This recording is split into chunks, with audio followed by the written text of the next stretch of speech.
set, Brenda. Good evening. This is Chairwoman Jane Lichter. I now call to order the meeting of the Board of Education of Baltimore County for Tuesday, August 26, 2025. I invite you to recite the Pledge of Allegiance to the flag to be led by Ms. Forsyth Ngambe. We will then have a moment of silence in recognition of those who have served education in Baltimore County. To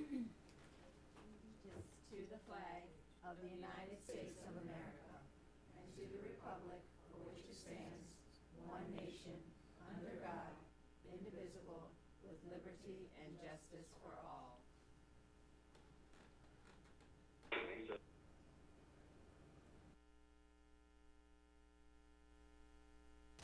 Thank you. Tonight's Board of Education meeting is being broadcast through the BCPS online live meeting broadcast and on BCPS-TV, Xfinity Channel 73, and Verizon Fios Channel 34. In order to efficiently conduct this meeting, all voting items this evening will be done by roll call vote. The first item on the agenda is the consideration of the August 26th agenda. Dr. Rogers, are there any additions or changes to tonight's agenda? Good evening, Chair Lichter. I believe there is a request. Okay, thank you. Ms. Henn? Thank you, Madam Chair. Madam Chair, I move that the board amend the agenda to add immediately following item G1, a new item under new business titled Consideration of Resolution in Support of Baltimore County Council Resolution 40-25. Thank you. Is there a second? Second, Stileski. Thank you. Before we begin discussion, Mr. Burns, I'd like to know if there's any legal advice to put this on the agenda this evening. I would just suggest that the board be cognizant of, thank you, even through the mask. Can you hear us, Tracy? There we go. For the record, Darren Burns, Board Counsel. Chair Lichter, I would just suggest that, whenever you're looking at a resolution that might relate to another jurisdiction's law, whether it's county or state, that would impact the local board, you really got to do your research, right? Because there are areas, this local board is actually a state agency with local features, right? And it is not part of county government. And there are limitations on how much it can be subjected to any authority from a county or quasi-county agency. So I would just simply caution the board that if the homework's not done on this first, just be careful taking a position on something, that's not been researched. Thank you. Further discussion? Ms. Henn, would you like to speak to your motion? I would. Thank you, Madam Chair. Colleagues, this motion is not to adopt the resolution. It's simply to give us the opportunity to consider and discuss it as a part of our agenda. This resolution is directly connected to our work as stewards of public resources for students. It affirms the board's support for extending Inspector General oversight to the Board of Education and to Baltimore County Public Schools, an action that strengthens accountability and ensures that limited taxpayer dollars are used efficiently and effectively for the benefit of students. By adding this item tonight, we signal that transparency and fiscal responsibility are not side issues, but central to our mission.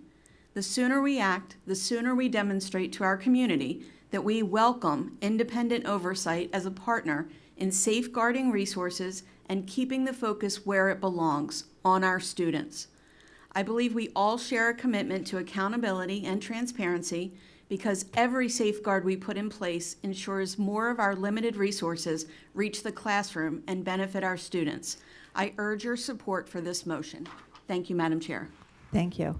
Further discussion? Ms. Pumphrey? Just a question, as far as timing, you mentioned this partially, but is there a reason why this is urgent to be placed on the agenda tonight and not in the future?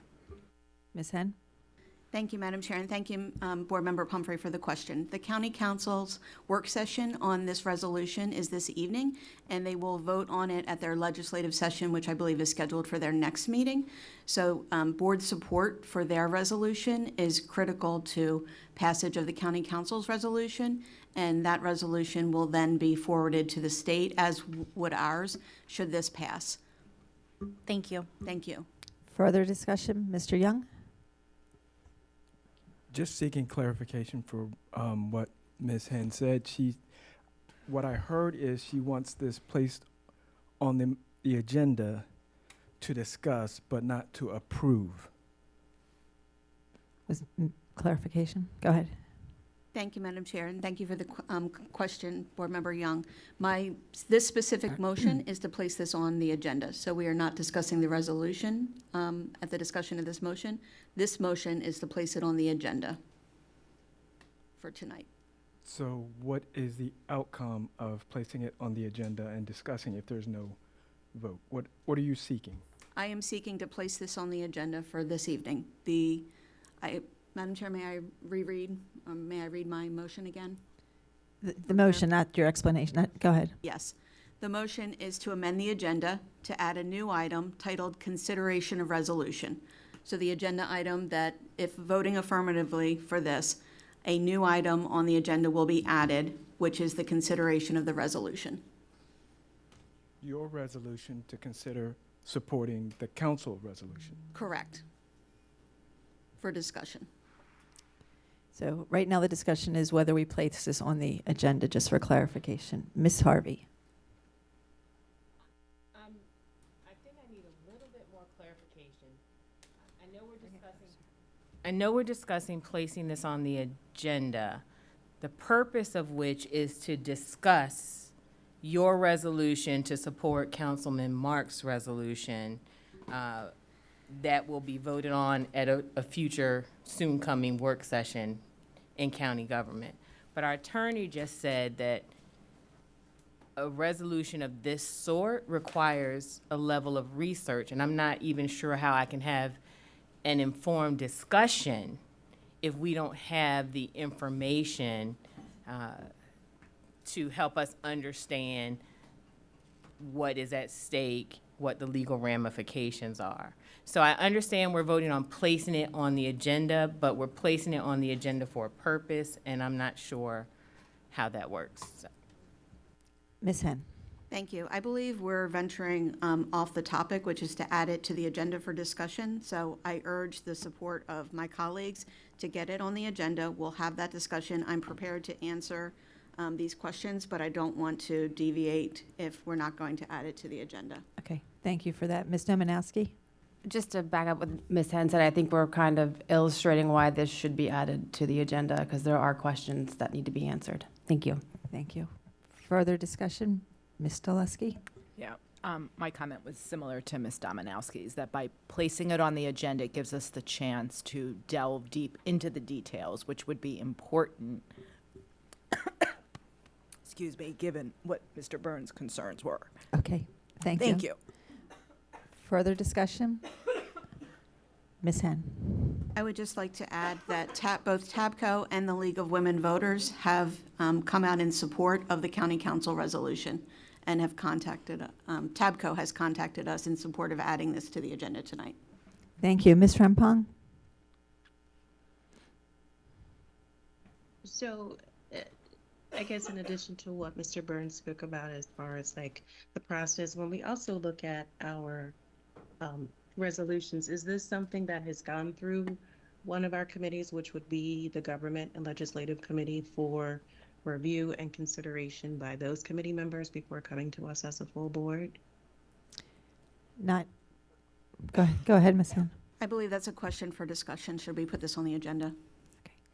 Again, this discussion is about putting it on the agenda. Content of her motion, of the motion, would come at a further discussion if it's placed on the agenda. Any further discussion about placing it on the agenda? Okay, may I have a roll call vote, please, Ms. Gover? Ms. Frempong? Abstain. Ms. Harvey? No. Ms. Ogumbe? No. Ms. Stileski? Yes. Dr. Savoy? No. Mr. McMillian? Yes. Ms. Pumphrey? Yes. Mr. Young? Ms. Dominowski? Yes. Ms. Henn? Yes. Ms. Lichter? Yes. 6 is favor.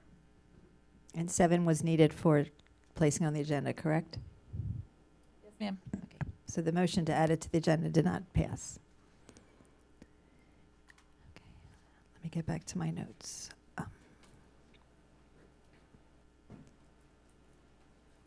Okay. Earlier this evening, the board met in closed session pursuant to the Open Meetings Act for the following reasons: to discuss the appointment, employment, assignment, promotion, discipline, demotion, compensation, removal, resignation, or performance evaluation of appointees, employees, or officials over whom it has jurisdiction, or any other personnel matters that affects one or more specific individuals, and consult with counsel to obtain legal advice. The closed session summary and the open session information summary can be found on board docs under this board meeting agenda date. The next item on the agenda is personnel matters, and for that I call on Mr. McCall.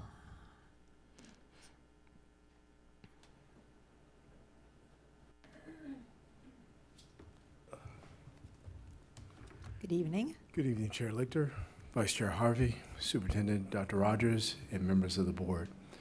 I'd like the board's consent for the following personnel matters. Tonight we have terminations, retirements, resignations, and leaves. Okay, thank you. Do I have a motion to approve the personnel matters as presented in Exhibit D1? So move Pumphrey. Thank you. Do I have a second? Second, Young. Any discussion? May I have a roll call vote, please? Ms. Frempong, Yes. Ms. Harvey, Yes. Ms. Dulesky, Yes. Dr. Savoy, Yes. Mr. McMillian, Yes. Ms. Pumphrey, Yes. Mr. Young, Yes. Ms. Dominowski, Yes. Ms. Henn, Ms. Lichter. Yes.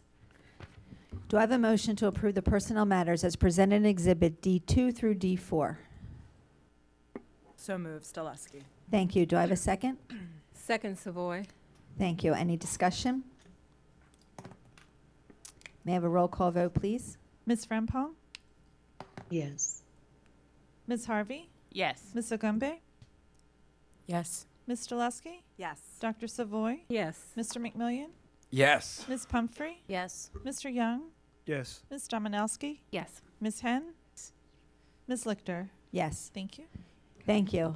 Thank you, Mr. McCall. Thank you. The next item on the agenda is administrative appointments, and for that I call on Dr. Rogers. Thank you, Madam Chair Lichter, Vice Chair Harvey, and members of the board. I'm bringing forward the following administrative appointment for your approval. Chief Academic Officer. Thank you. Do I have a motion to approve the personnel matter as presented in Exhibit E1? So moved, Harvey. Do I have a second? Second, Young. Any discussion? May I have a roll call vote, please? Ms. Frempong, Yes. Ms. Harvey, Yes. Ms. Ogumbe, Yes. Ms. Dulesky, Yes. Dr. Savoy, Yes. Mr. McMillian, Yes. Ms. Pumphrey, Abstain. Mr. Young, Yes. Ms. Dominowski, Yes. Ms. Henn, Yes. Ms. Lichter. Yes. Thank you. Dr. Rogers. Thank you. Dr. Jennifer Molinex is attending this evening with her fiance Bob and family. Let's give her a round of You applause. guys can stand. Thank you. Dr. Molinex will be appointed as the Chief Academic Officer in the Division of Curriculum and Instruction. With 24 years of service with Baltimore County Public Schools, Jennifer's BCPS experiences include elementary teacher at Fullerton Elementary School, assistant principal at Chapel Hill, assistant to the area superintendent in central and southeast areas, principal at Halstead Academy, director of school performance in the Office of Community Superintendent, and executive director in the Department of Schools. Congratulations, Dr. Molinex. Congratulations on your appointment. The next item on the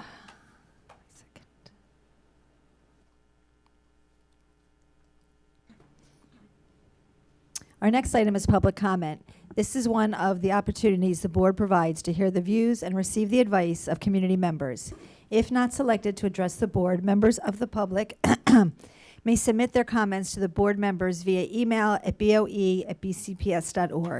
The Baltimore County Police Department's Homeland Security Unit and Office of School Safety has recommended safety and security protocols, which are posted in the boardroom and available in board docs and on the board's participation by the public website. While we encourage public input on policy, programs, and practices within the purview of this board and this school system, this is not the proper forum to address specific student or employee matters or to comment on matters that do not relate to public education in Baltimore County. Inappropriate personnel remarks or other behaviors, such as language that promotes violence against a BCPS employee or that disrupts or interferes with the conduct of this meeting, are out of order and will not be tolerated. Persons who otherwise disrupt or disturb this meeting will not be allowed to continue their remarks and will be escorted from the meeting. Please observe the 3-minute clock, which will let you know when your time is up. The microphone will be turned off at the end of the time or prior to the time of the discretion of the board chair.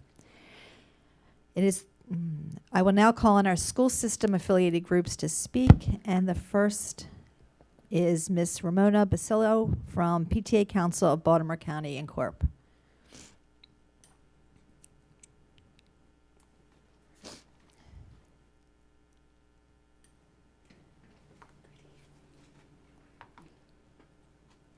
Good evening. Good evening.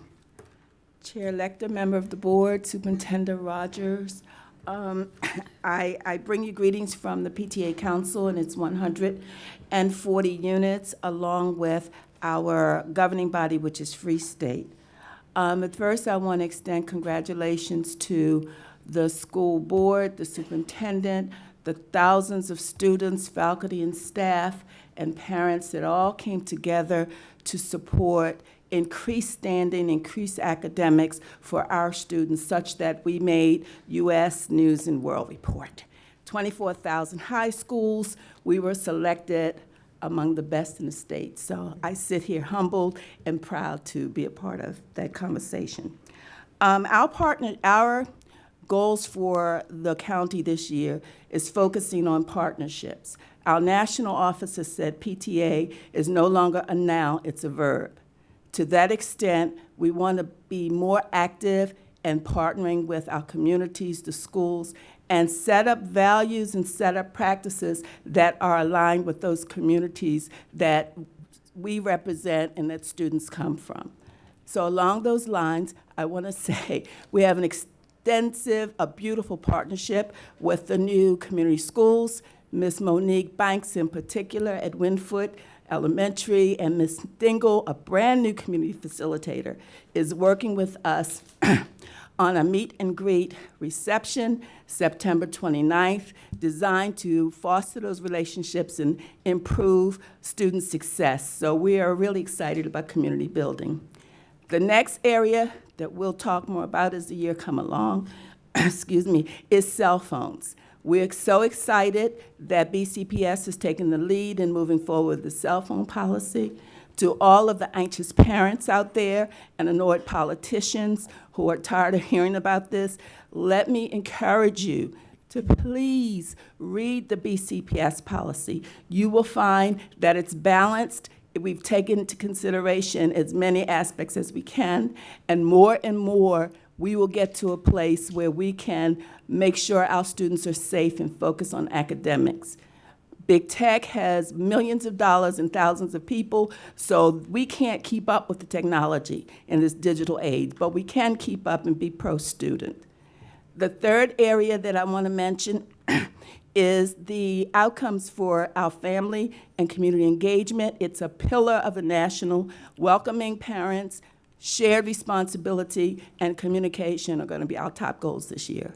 Thank you for your time. Thank you for putting the hours that you put in. Many of you had no break, and I know it because I called you over the break. Thank you. Thank you. Next are our unions, and Kelly Olds is our speaker from TABCO.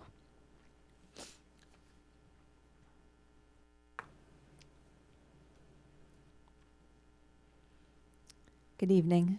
Good evening. Good evening, Chair Lichter, Vice Chair Harvey, Dr. Rogers, and members of the board. Thank you for the opportunity to speak tonight. It is very exciting to have students back in schools this week. I have enjoyed getting to visit schools with Dr. Rogers, other union leaders, Board of Education members, elected officials, and other system leaders. What I have seen in the schools that we have been to is students who are excited and ready to learn, and educators who are ready to receive them. The lessons that were carefully prepared for students in the first and second days of school brought together curricular content, setting of expectations and purpose, establishing routines, and celebrating the individuality and uniqueness that each student brings to the classroom. In one classroom, the teacher was reading a book about Elmer the elephant and facilitating a conversation where the students were thinking about how Elmer was feeling and making predictions about what would happen next.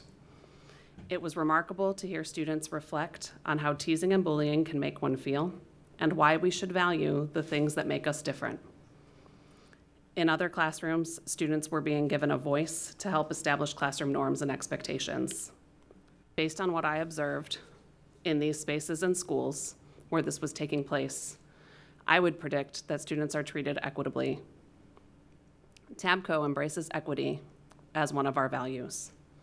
In creating an equitable space, among other things, it is important that everyone has an opportunity to have a voice in decision-making and that we are inclusive of the needs of those in that space. I hope that TABCO members see this, especially through involvement in our committee work, which I encourage them to take part in. It was wonderful to see so many educators helping students understand through very purposeful planning that we do not all have the same needs and that respecting and appreciating difference is what allows the community to work together.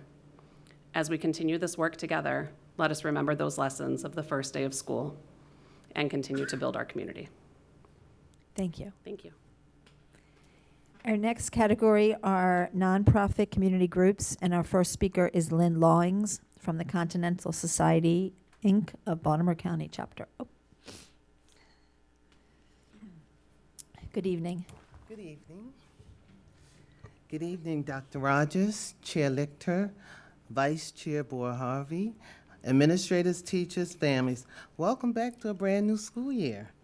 My name is Lynn Lawings. I have the honor of serving as the new Public Relations Officer, as well as the new elected National Historian on the Continental Societies on a national level. The board has faced challenges, highs, lows, lessons learned, but what continues to unite us is our children, our commitment, our concern. The Baltimore County Chapter of Continentals has hit the ground running. On August 21st, capturing 2 events at the same time, members Team A supported over 400 students and parents at Rossville Elementary, Sneak a Peek, while on the other side, Baltimore County Team B were serving members over 500 students and parents at Featherbed Elementary. We're not done yet. Next up is Headville and Pleasant Plains Elementary. We were continuing to uplift students and families at their back-to-school event, bearing a variety of school supplies. There's nothing like the joy and excitement of a new school year, the hope in our students' eyes, the dedication of our educators, and the energy of our families. Together, we turn that excitement into opportunities and success. We also know our student athletes play a vital role in this journey. Supporting them builds character, leadership, teamwork, resilience, and opens doors to scholarships and lifelong success. So tonight, we recommit to the partnership with the Baltimore County Schools. Together, let's make this year one of growth, achievement, inspiration for every student. Dr. Rogers and the members of the board, please be encouraged. The work you do is not easy, but it's essential. Because when we invest in our children, we're not just shaping students, we're shaping the future. On behalf of our new president, Michelle McCoy-Jones, the Baltimore County chapter, and the membership, we thank you for the leadership and for welcoming us back to continue this work. Here's to a strong, successful, inspiring school year ahead. Thank you. Thank you. Our next speaker is Marietta English from the NAACP. Okay. Our next speaker is Mr. Tuchemi. Did I get it? You're welcome. Just correct my pronunciation, please. Chumi, like the chalk. Oh, Chume. Okay. Yeah, it is silent. Okay, thank you. Thank you so much. Thank you. My name is Dr. Chumi. I am the co-founder and executive director of Bilingual Global Citizen Public Charter School. And school that is operated by the Partnership for Infinite Education.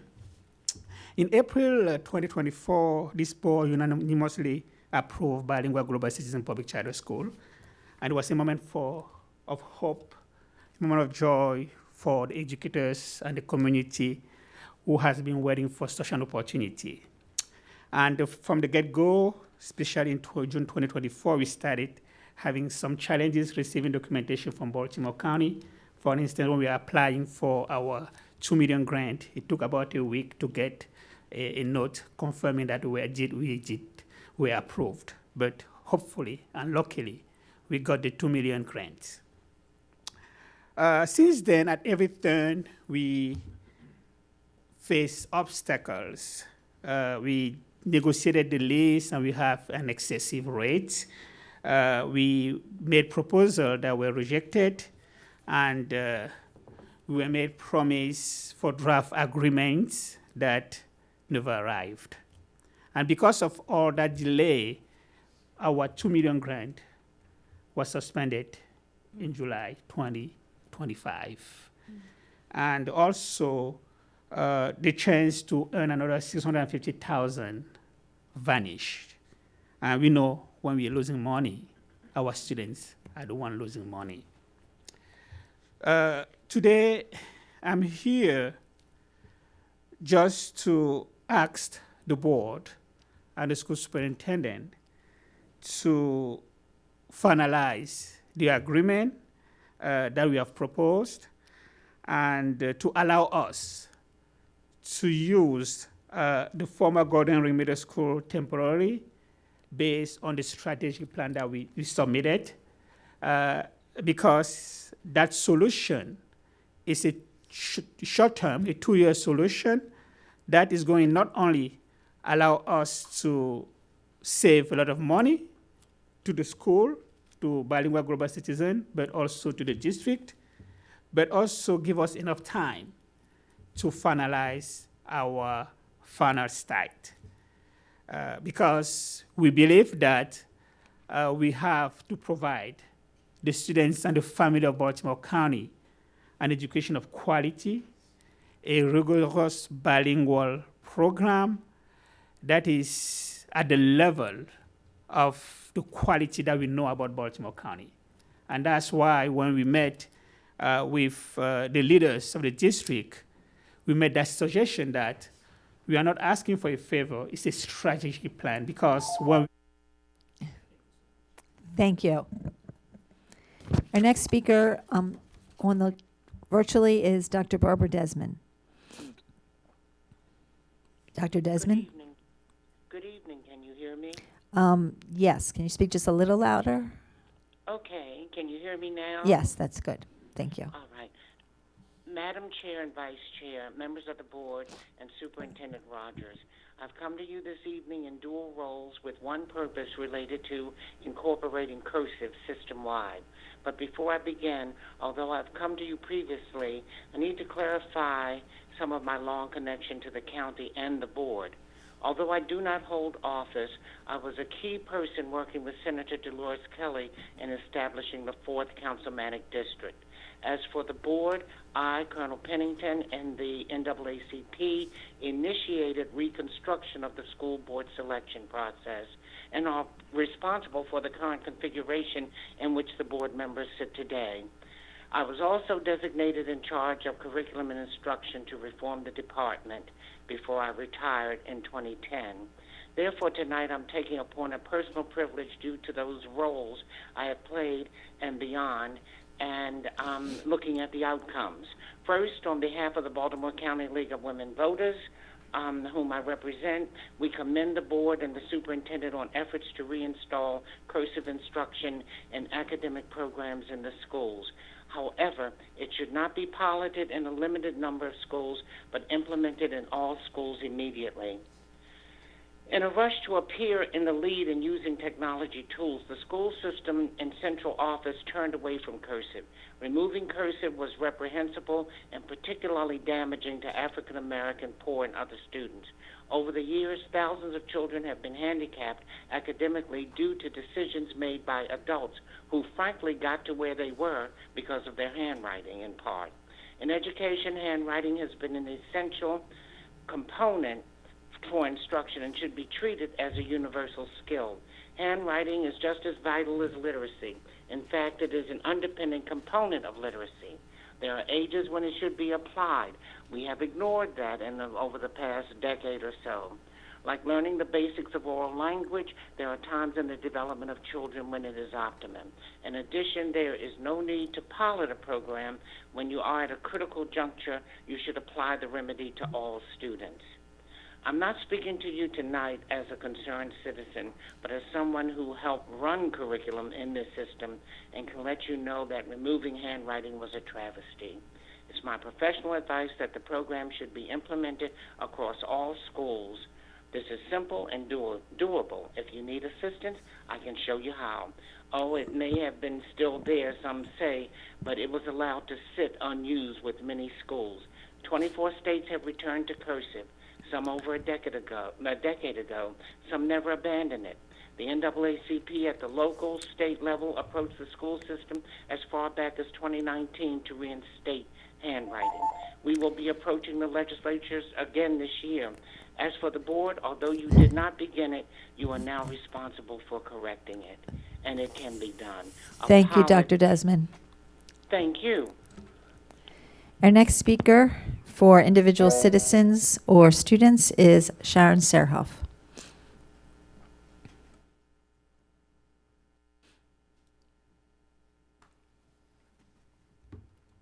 Good evening.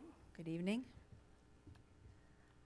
I was asked to maybe reframe how I present the concerns that I have brought to this board about special education.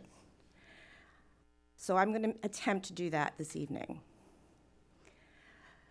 How we can serve students better is following 4 basic tenets: collaboration, communication, courtesy, and following the rules. To give you an example, if I want to schedule a meeting, an IEP meeting for a student, I do not tell the parent, tomorrow at 9:30, we're going to hold a meeting. I send them a letter stating that in 10 days, we are going to hold a meeting. And in 5 days, I provide that parent, 5 days prior to the meeting, I provide that parent with all documents that I am going to review. A lot of that didn't happen over the summer because no one was available. No meetings, as far as my clients were concerned, happened in the month of July because there was no one available. And because there was no one available, there was no communication. That's a paramount tenet. Collaboration. As I said, that's very important. That was the first thing that I noted. Remember, I had a student who didn't get summer school this summer because he had to walk 4 miles to get a bus. That could have been resolved at the end of the school year had collaboration taken place. I want to tell you that that particular student now has bus transportation,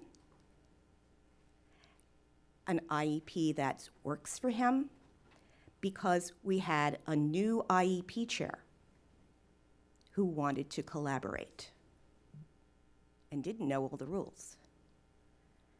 How not to start a school year? Yesterday at 9:30, I entered a 3-hour IEP meeting. I dread that. But we got a lot of work done because of Thank you, Ms. Serhoff, and I encourage you to continue working with the Office of Special Ed on the individual clients that you are having concerns with. Thank you. I'm not getting anywhere. Thank you.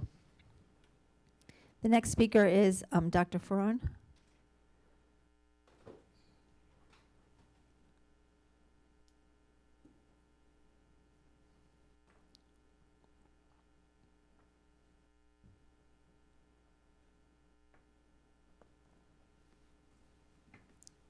Good evening. Good evening to all. I missed you last meeting. I missed 8 of you. So kudos to the 4 who physically attended. I want to ask you this. If you are an administrator in the spice company here in Baltimore County or automobile making company, and 8 of the 12 board members in that company just simply did not show up 2 weeks before opening up, what would you think? I was sitting and really watching, and especially listening to the board members on the phone, quiet most of the time, soft most of the time. It was a boring meeting. Worse than that is that one distraught public speaker about her child have been ordered by the vice chair, unfortunately, escorted out by 2 armed security. That is not conflict resolution. That is not engagement. That is inappropriate management of taxpayers who come here, try to communicate with you. Another problem is the concern that Ms. Tiara Dwyer, whom I really admired her so much when she was a chair, basically moved on to a better paying job. And as a taxpayer, listening to you for the past 25 years, probably more, some board members use this facility as a springboard to be delegates or to be in better paying jobs. That is inappropriate. And I think your vote today against Ms. Hen's proposition really shows the defect in the board.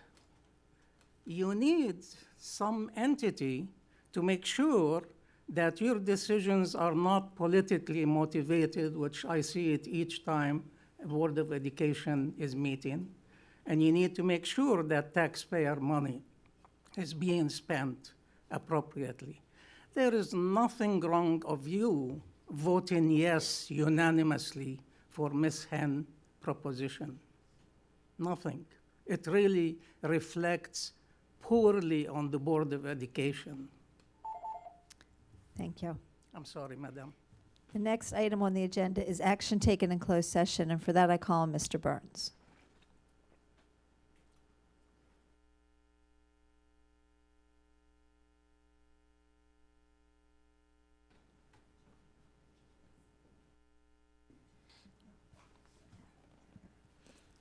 Good evening.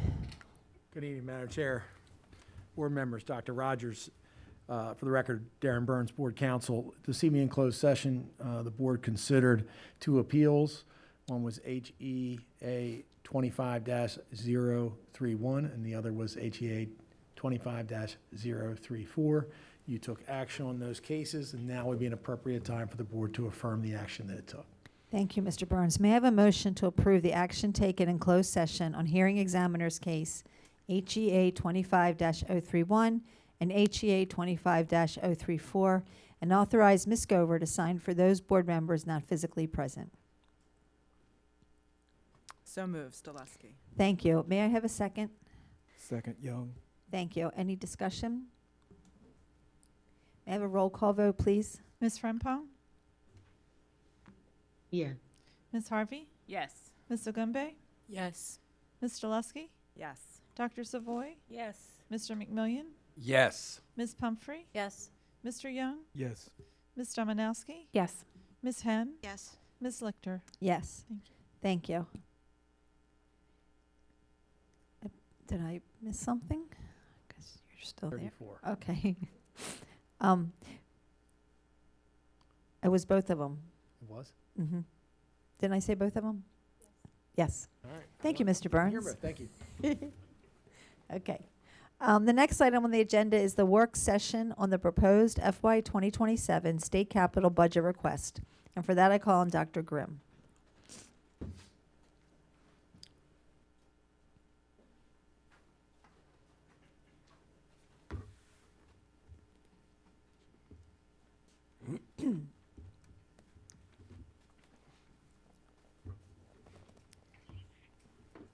Good evening.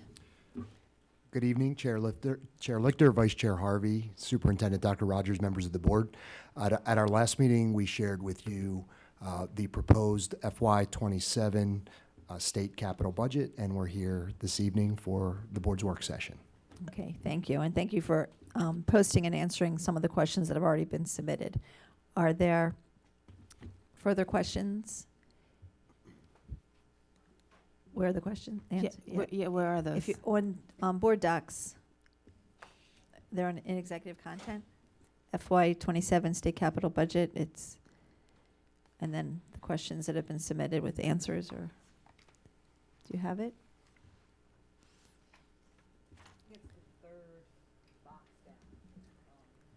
Do you know when that was uploaded?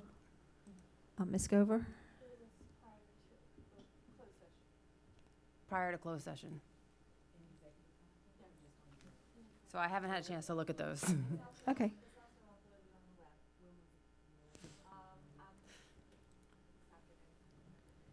Okay, well, does anyone have any questions right now? Go ahead, Ms. Dominowski. I don't have, You still can't find it? no, I found Okay. it, but I'm just seeing okay. it for the first time because it That's- was just uploaded. I so, understand. I guess, my main question are about Delaney. How much do we have invested, already spent in the Delaney rebuild project? So, Ms. Dominowski, we can answer that question. With me this evening are Mr. Dean Simek, he's a manager in Facilities Construction Improvement, and Ms. Leslie Lazari, Director of Facilities Construction. So we can answer the question that you posted Okay. and walk you through that if that would be helpful. And for that, I'm going to ask Mr. Simek. Sure. So I just want to go over just to admit there was a mistake on the prior spending. We had listed 48 million and some change. That was based on the prior year funding of FY25 CIP and last year's FY26 CIP. The FY25 CIP was actually $7,843,000, not the $8 million that was listed in the prior year's budget request. So last year's budget request was also incorrect. So when you take the 7.8 million, you add the 40 million we got last year, that's a total spend or a total commitment from the state up to date of $47,881,553.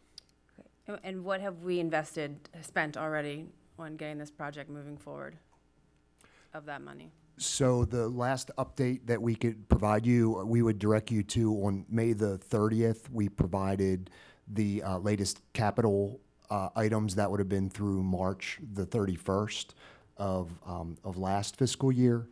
We expect in September to be able to provide the board with the closeout from June 30th, which would be what we've spent to date. So the figures that you asked for, the questions that you asked for, are what's been allocated. If you're asking what has actually been spent, it's in those reports that we provide the board on a quarterly basis. So off the top of your head, you don't, I mean, where are we? I think it says in here that project completion is August 2028. Yes. Have we broken ground? No, because we do not yet have not yet secured all the permits from Baltimore County to break ground yet. We have been out to bid. We know what the anticipated cost of the full project is at this point in time. We have obviously spent funds on planning and design. Again, those figures are available to you in reports that we give you quarterly. If I could get those not right now, but at your convenience. The that would be- last one you had is it was provided as a sub on May the 30th. Okay. And it was for the period that ended March the 31st of 2025. We expect that the update that would conclude the way the paperwork goes, the period ending July the 30th will be available to you in September. Do we have an approved project plan as far as a model build, what we're doing, Yes. breaking ground, everything's, Yes. And everything's the ready desi- to, design's done? The design is approved. available on the website. And it's approved? Yes, it's been approved by the state. The IAC has approved funding for us. We know how much we need to ask for in next year's capital budget as well, and that is provided to you in the documentation. We do know what the state has also committed to us for this project. We need permitting, and then we can break ground. Do Did you know have which, anything to which add? permits exactly are holding us up? It's the stormwater and sediment control. They're sort of the last ones that are getting together. So we've been working through different submissions. We're almost there. But until one signs off, then the other signs off.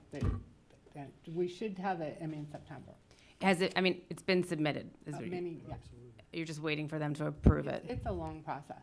It's a back and forth process. So we submit it, they look over plans, they ask questions, we revise them, we resubmit it again, and until the county is satisfied, they will not issue us the permits. So it's a typically a more of a discussion process. It's usually not, you submit it once and it's approved. How long has this one been going back and forth? At this point, our permitting process is typically running between 6 and 8 months. 6 and 8 months. So when did it start?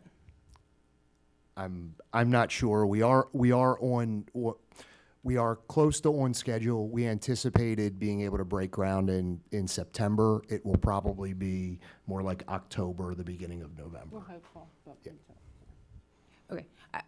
I seem to remember last time we talked about this, it was going to be summer, hopefully 2025 was breaking ground. Well, this was last year when we were doing design build at Delaney, we had the presentation. So can we get an update if it's going to be longer than October, November? Sure. If it's going to take longer, then are we going to get out of this year? Are we going to get it in 2025? Are we going to start it? Couldn't we get an update? Sure. Yes. Okay. Thank you. Thank you. Other questions from board members? Ms. Henn? Thank you, Madam Chair. Good evening, everyone. At our last meeting, I had asked about projects that aren't included on this request and where the board and public can find that list, as well as, say, priorities 15 through 30 that are not on this list. Is there a draft list that the board and public can review in terms of what's ahead, and also projects that are fully funded that are not included on this list for state funding that are in progress? And along with what Board Member Dominowski said, anticipated scheduled dates for those. So, Ms. Henn, I apologize, we didn't see that question when it was submitted, when the documents. As Dr. Grimm, I asked it at the meeting. I did not submit it. Okay. You didn't miss it. Okay, if we would recommend if you could, that's a multi-tiered question, if you could submit that. Some of the information is publicly available, some of it's not. Because the priority list, as the board approves it, I don't want to say it can shift, but as funding or grants come up, for example, we had a few projects that we had anticipated would be on the state capital list. They are going to be funded through Healthy Schools funding. They're roof projects. So they were removed at the very last minute before we submitted the capital request to keep it as tight as possible. But we can share with you where some of our progress is. The best update fiscally that we can provide is the quarterly report. I don't know that's publicly released. I do know that we share it with our county partners, the county council, and we share it with the board. Thank you, Dr. Grimm. And that is a report I believe that I'm thinking of. I've seen that our county partners receive. That's very helpful because it's everything in one place. Sometimes it's hard to track when things are kind of a moving target across reports and something disappears, and that can cause some false panic when something is not listed. And I've learned personally that no, hold off, it's probably being funded elsewhere or probably on another list somewhere. But it would be helpful to me and probably to my colleagues to be able to see a list of everything in one place so that we can be assured that no, this hasn't fallen off the plan, the overall master plan, but it is still included then. And also to see what's in the pipeline so that we can provide that information to our constituents when they ask, and for the public to be able to see as well. Understanding that it is a draft and that these plans can and do change. So I will go ahead and submit that if that's the preference. Thank you. Thank Yep, you. Thank you. Thank you. Further questions, Ms. Harvey? Thank you, Madam Chair, and thank you for putting this information together and for asking my questions. I think I have a follow-up similar to Ms. Hens. One of my questions was about how the system is using my iPass. There was a investment 4 years ago, 2021, to have the system assessed for our infrastructure and to prioritize the projects based on us having the oldest infrastructure in the state. And my understanding is that that board then voted to change the recommended order in which those projects were executed. And I am not sure that there is a public-friendly place for people to understand the consequences of those changes, what projects were shifted, when those projects will now be planned and executed because of the shift. I'm also particularly interested in the open space classrooms. For some time, we have said that we do not want to maintain open space classrooms, that children need places to learn that provide them some sort of, to be free from distraction that open space classrooms can have. And as I look at the answer to my question, we have several open space classrooms that do not have funding at this time, but I don't see a projected date of when those funds might be requested, when those projects can be completed. And this is our elementary schools, so our youngest learners are learning in environments that are not the most conducive to learning. So to circle back to my first question, is there a space where the public can easily digest the capital budget allocations and prioritization as it is now, and what is the projected date for design and construction requests for the remaining open space classrooms that have not been have not started the process yet? Thank you. So thank you, Ms. Harvey. So to answer your first question, is there a singular place that is easy for the public to digest these capital projects? The short answer is no, there's not. The reason being in part because the capital projects are complicated in terms of how they're funded and when they're funded. And I'll give you an example. When we have a project, when we have a boiler that needs to be replaced, when we have an HVAC system that needs to be replaced because of an urgent repair, we have systemics that can move to the top of the list very, very quickly.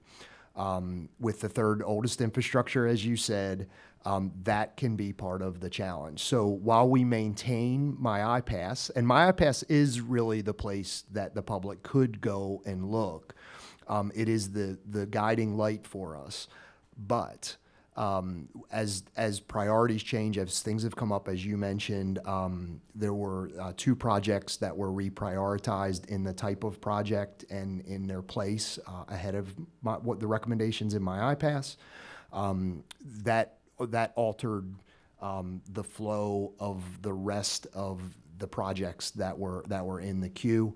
And I think we're at a place where not being certain on what capital funding will look like from the state and the county over the next couple of years, it's going to be difficult for us to anticipate what projects we can complete over the next several years.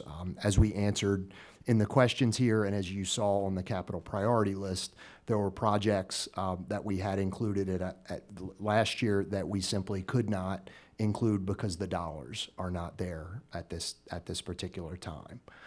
So the public can look at my iPass. I would also refer to the board meeting that you referred to, and it is in the response that we provided on September 14th, 2021.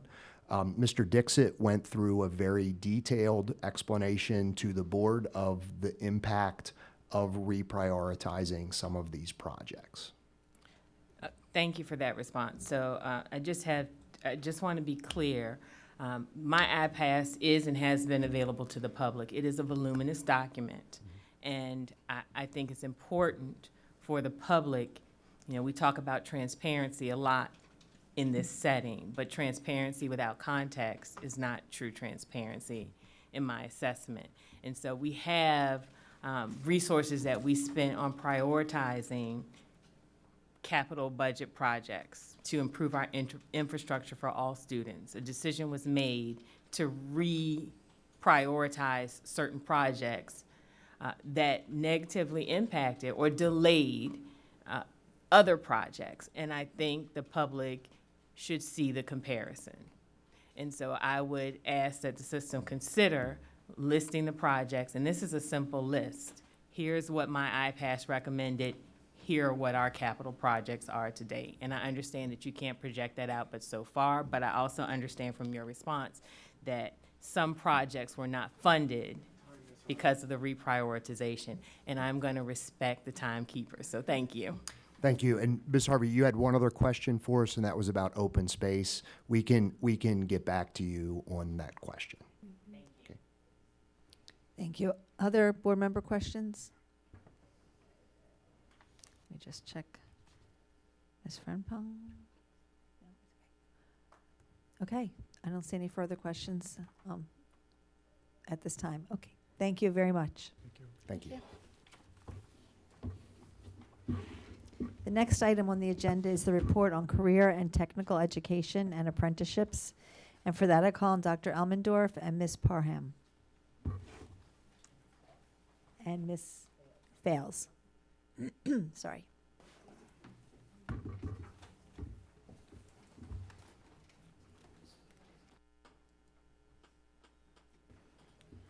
Good evening, Chair Lichter, Vice Chair Harvey, and Superintendent Rogers. You'll be happy to know that I am not the one presenting tonight, and it is the people to my left and right are experts in career and technical education, and that is Ms. Parham and Ms. Fales. I'll turn it over to them. Good evening. Good evening, everyone. How are you? Good. Welcome back. So for our newer board members, we are directly involved with the blueprint. Next slide, please. And we want to continue our annual presentation with just a little bit of backstory on Blueprint for our new folks. Oh, thank you. Maryland State's the College and Career Readiness Pillar sets a college and career readiness standard that prepares graduates for success in college and the workforce by ensuring they have the knowledge and skills to complete entry-level credit-bearing college courses and work in high-wage and high-demand industries. The BCPS-CTE work is preparing students to be college and career ready by collaborating with core areas, providing technical content and skill building to be aligned with CCR and meet industry needs. The CTE office continues to have a 5-year strategic plan in order for us to be future focused. As we all with BCPS do, the quality of CTE instruction is an emphasis to ensure effective teaching, learning, and program quality.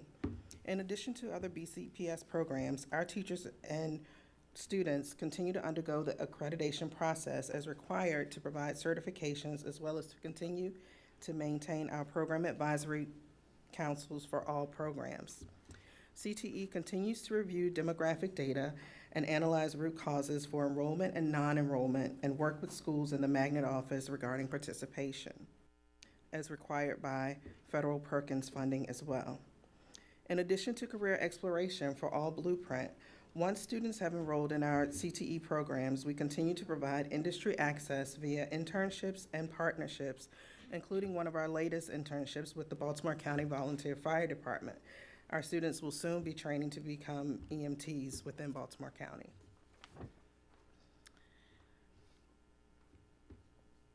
MSD has also established 3 pathways to prepare students for success after graduation, including completing an apprenticeship, meeting CTE requirements, and obtaining an industry certification. MSDE also established the goal of 45%, as we know as the Blueprint goal, for students that meet the criteria for one of the pathways by 2031. Data from our graduating students from 24-25, what you see here, has been analyzed. The annual increase was calculated to be 2% to meet the 45 benchmark by 2030-31. As you see on the slide, our students are obtaining industry recognized credentials. We call them IRCs. One of the first ones that you see on the screen that we would also like to highlight is our base certification. Last year, we had our very first student to obtain base certification, which is our biotechnician assistant credential examination, which is usually given in college or graduate school. But we had our first BCPS student to earn this last spring. CTE also offers TSAs, which is our technical skill attainment certification, that indicate technical skills in addition to our IRCs. Some of these examples include OSHA 10, which is offered to our construction, health professions, and food programs, because we know that they are necessary for students to obtain additional skills and participate in work apprenticeships. Dental certifications in infection control and radiation are also required by our dental staff. We make sure that our students earn these things to improve their accessibility to the workforce. Our remote pilot license and private pilot exams are a partnership between BCPS and CCBC. It is the official certification of our aviation programs at Kenwood and Hereford High School. We also have Autodesk certifications, which are available to our engineering and architecture students. And now we will talk more about our career-connected learning. Can you please play the video?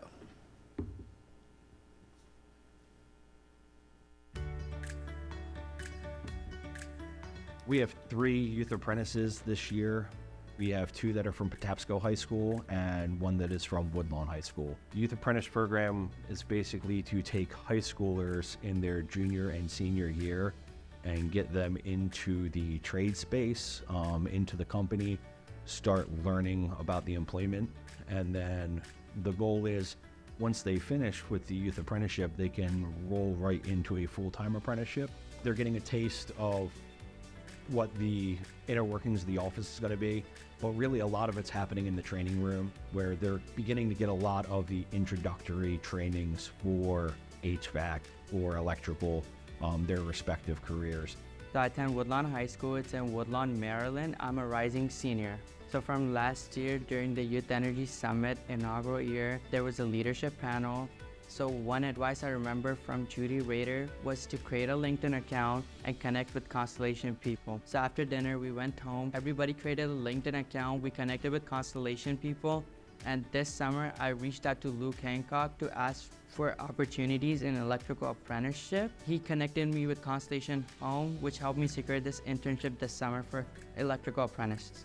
So my role as an electrical apprentice at Constellation Home involves different things. So sometimes I'm in the office working on EV charger, calling customers, requesting information, and sometimes I'm out with Jason on the field as a service tech helper to learn what it actually looks like in the field.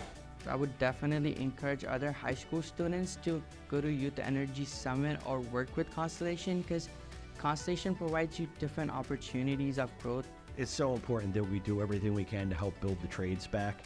And this youth apprenticeship is a huge step in getting the trades back into the schools and giving access to people where maybe college isn't necessarily the path they want to take. This gives them that head start, just like everyone else would have going to college, to allow them to move into a career once they get out.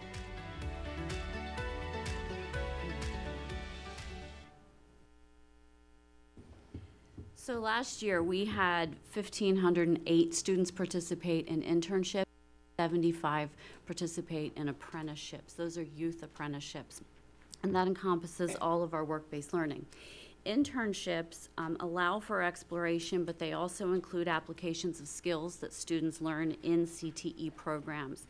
They can also be electives to allow students to give something a try before they spend time and money pursuing it after they leave high school.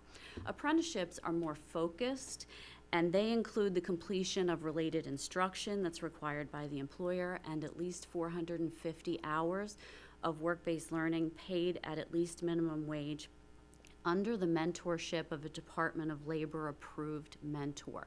So there's the extra layer of having that Department of Labor approval when we're looking at youth apprenticeships.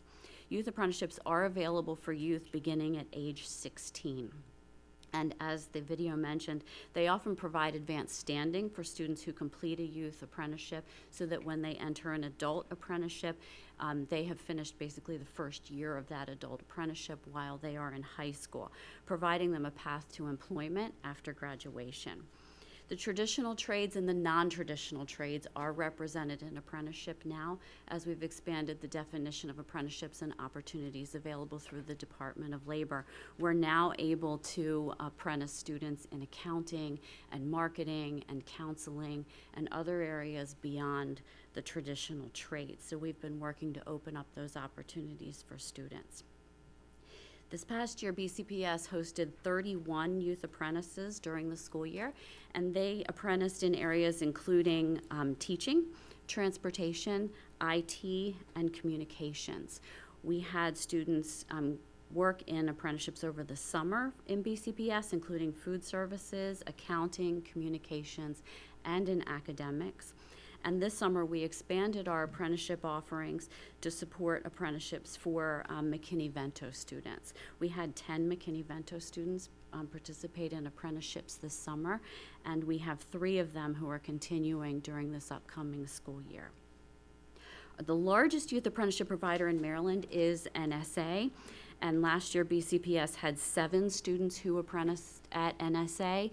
We also had the NSA Apprentice of the Year for the whole country, and he is continuing in employment through college and beyond with NSA. We're currently waiting for our numbers to come in for how many we will have this coming year. I know of at least 6 at this time, but we're still getting settled into the new year. We're working to expand offerings with current employers, and we're adding new employers. For example, we had 4 apprentices last year in the medical field at Northwest Hospital. This year, we're expecting to have 6, but we're also working with Northwest Hospital to expand their offerings to include facilities and so that students can see there are jobs in a hospital other than in the medical field, and we continue to work with the Maryland Department of Labor to expand the number of participating businesses who will provide work-based learning for students, mainly in apprenticeships, but also through internships. And it's important to note that economic conditions influence business participation in apprenticeship programs. So our next slide introduces career navigation, and this is our data on the last year of career navigation in Baltimore County in July 1st of 2024. We had 25 career navigators begin in high schools last year, and through their work, we're working to build out those pathways to increase student exploration of careers and expand their offerings into work-based learning participation. The career navigators are based in high school. They were based in high school last year. Our focus was getting the program off the ground in the high school last year.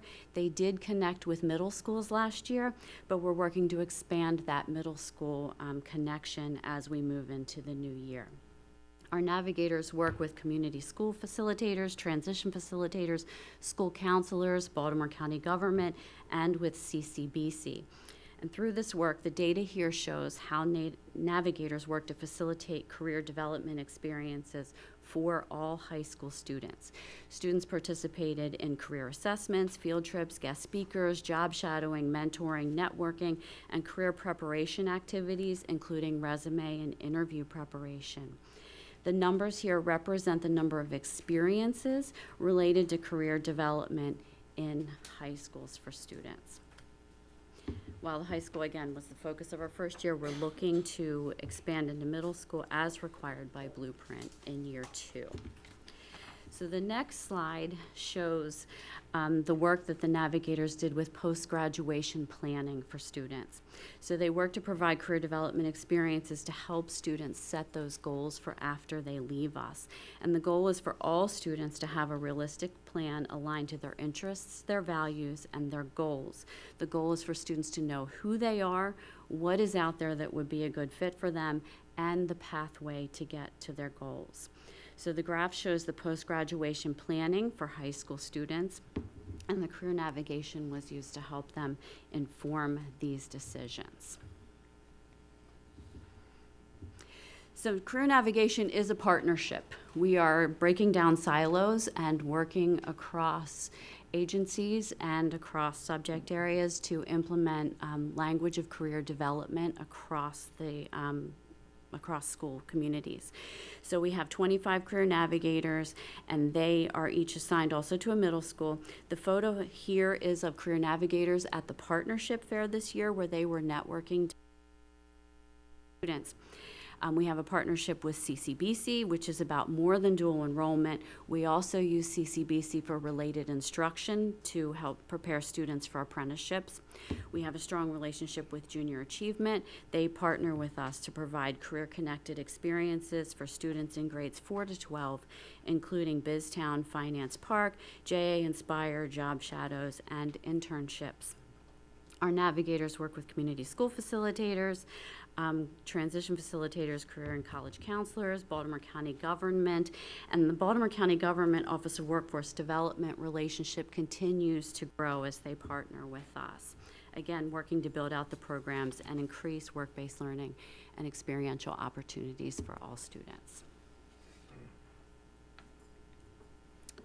So as you see, CTE and Career Connected Learning are a partnership. As a state, as a local education agency, we have partnerships, like Alicia said, via our community school facilitators, through our local government, Department of Labor, as well as through CCBC. Through this combination, we have a robust core education.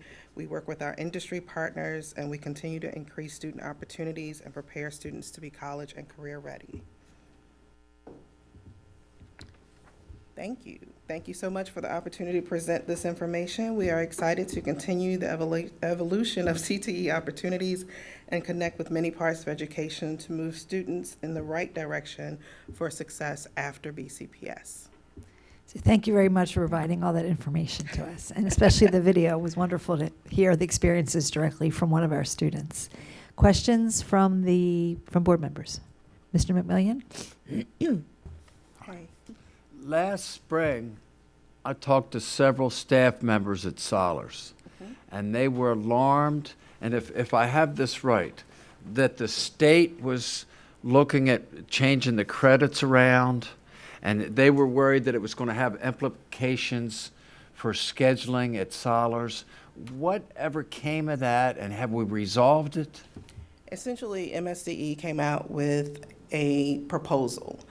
At the time, they were asking for feedback, but in their effort to get feedback, they sent out a list of outcomes that they felt went with each actual program that we had. So when teachers receive information with outcomes, they read it as, this is what's going to happen. But actually, MSDE was asking for feedback related to those outcomes, which Solars was very good at providing feedback, along with our other teachers. We're constantly in that feedback stage, and we will be in this fall, we will be in the spring. MSDE will make decisions for possible program changes in 27-28. Okay, thanks for clarifying that for me and staying involved with that. Thank you. Other questions or comments? Ms. Harvey?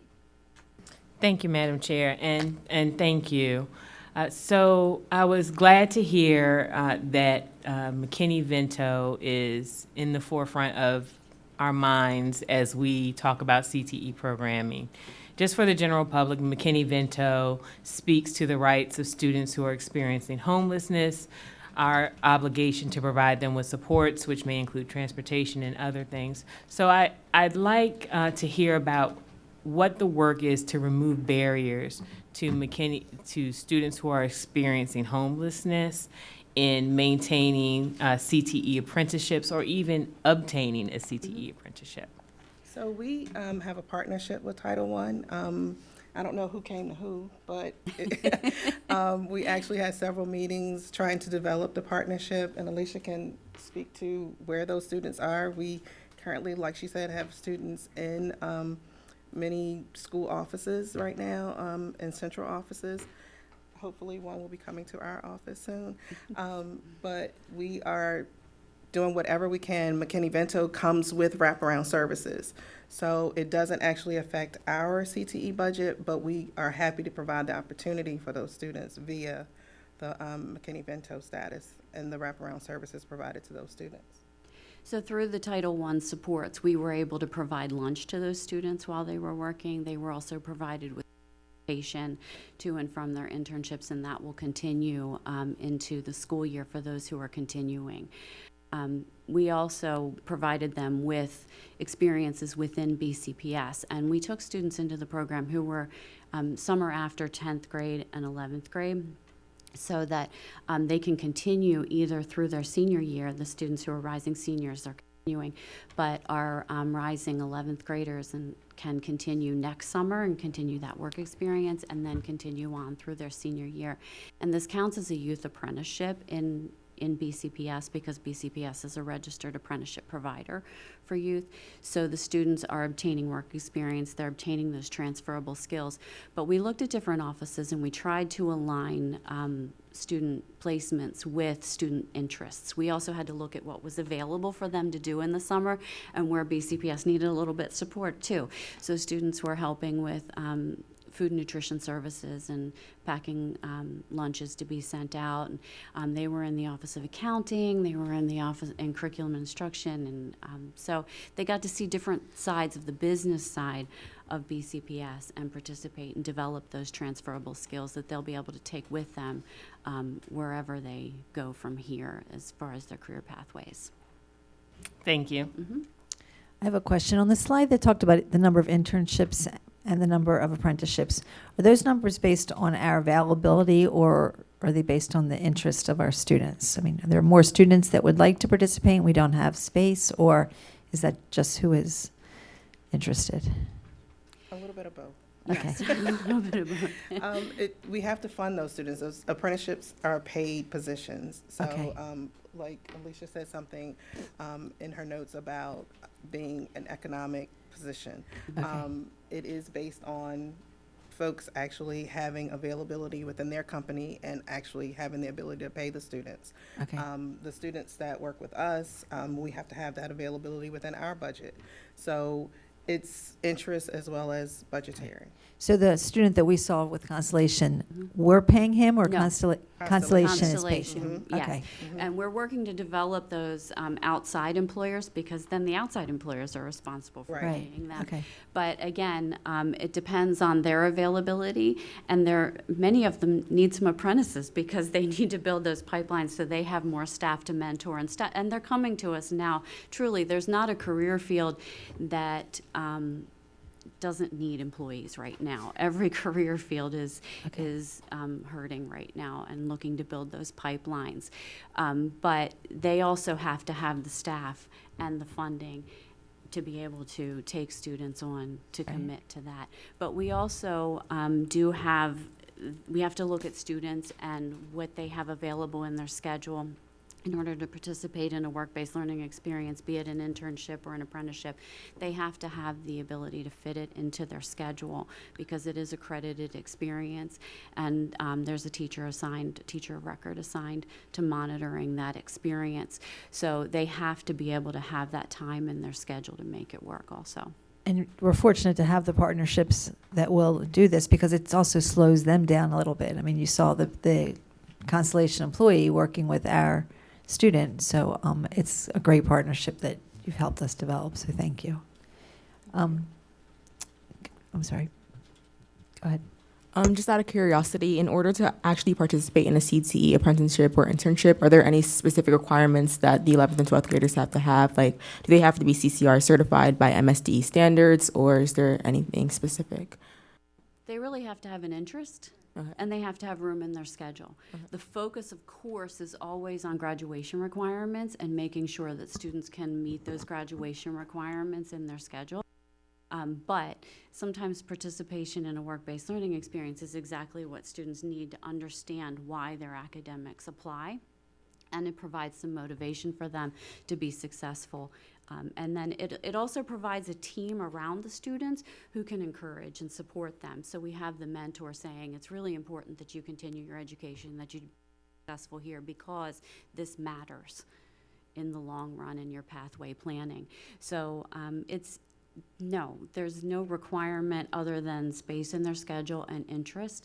And then we have the work-based learning coordinators who are supporting them with career skill development, making sure that those workplace readiness skills are being taught and supported through their work. Ms. Frempong?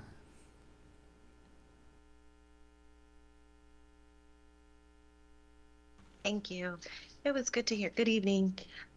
It was great to hear about the success that the program is having and even having some new certifications, which is hopefully just the start of many more to come.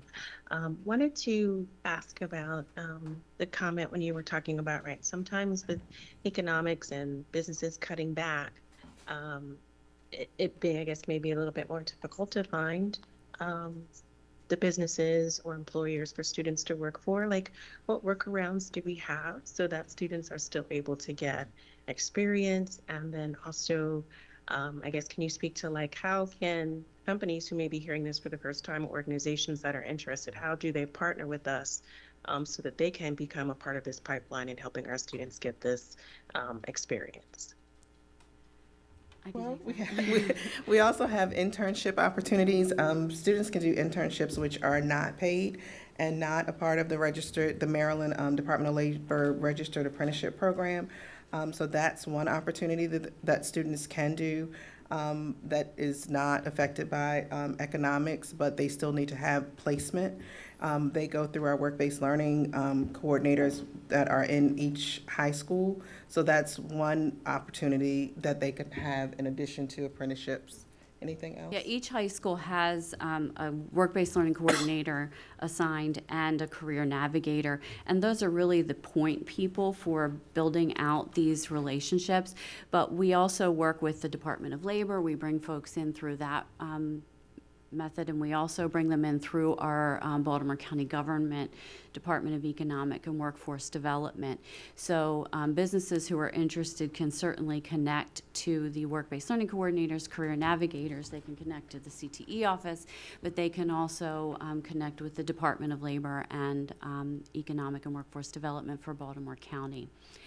Other than that, we do have volunteer placements, as Mavita mentioned, to help students, again, as they're developing those workplace readiness skills, to make sure that they're prepared for the workplace when they leave us. So it sounds like students would also have the opportunity to kind of even maybe develop their own type of internship or apprenticeship. Absolutely. Yeah. Absolutely. We welcome parents assisting finding placements. We welcome parents saying my workplace would take someone. We welcome alumni saying the same thing. We look for those connections in any way we can make them. And that's really also part of the work of the career navigators, to make those connections, to bring partnerships into the buildings. Thank you. Yep, thank you. Any final question? Okay, thank you very much for your presentation and all the work you do for our students. Thank you. Thank you. Next on the agenda is the report on the 2025-2026 Professional Development Plan. And for that, I call on Dr. Berquist, but I think Dr. Grimm, and Dr. Rogers.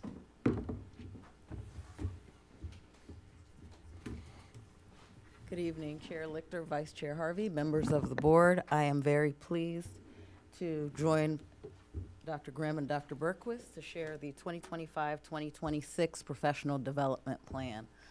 BCPS is extremely excited as today the Maryland State Department of Education met and they released the previously embargoed MCAP results. And we will start this presentation talking about our why, the work that we have engaged in for the last 3 years and what those results look like for students. If you can go back a slide, please. Last week, we talked about 8 BCPS high schools in the U.S. News and World Report. We're very excited about that because absolutely in the top 25, we have our 3 magnet schools, which are application-based, and many people might expect that. But we have 5 other schools on the list. 3 of those schools have been unranked previously, and so we are very grateful not only to the work that's happening in our high schools, but we're also grateful to what's happening in our elementary schools and our middle schools that are helping to prepare our students to reach these different levels. As the MCAP results came out today for the state, first you see a comparison between Maryland 2025 results, ELA and math, and BCPS. As you know, our practice is to typically benchmark against the state. The state has a little more than 50% of students achieving proficiency in ELA. And with our growth in achievement in ELA, we are approaching the state average. Mathematics is 26.5% of students across the state of Maryland that are proficient. We are almost at 21% in Baltimore County Public Schools. You'll note on the green and blue table that 14 out of 16 assessments, our students show growth. And when you look at the growth, you'll note that the majority of those indicators are significant growth that we have not seen since 2019, which is when MCAP came to be an assessment in Baltimore County Public Schools. Additionally, our rate of growth in ELA is over 3%. That is higher than the rate of growth in the entire state of Maryland. That's 2.4%. 80 of our 174 schools increased their proficiency rates not only in ELA but also in mathematics, showing that cohesion across the school building where all teachers are working to the betterment of students. Algebra 1 and middle school math are still areas in need of improvement. As we've spoken about previously, mathematics is an area of concern in the state.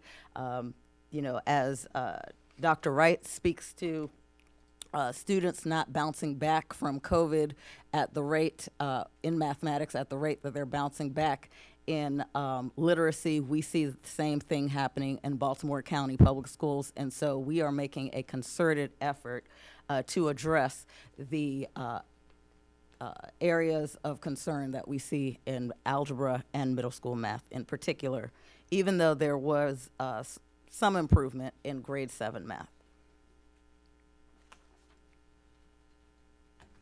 If we disaggregate the data and we take a look at literacy, as I noted, 45% of our students are proficient. This is an increase of more than 3% across Team BCPS. Disaggregated data for all student groups you see on this slide.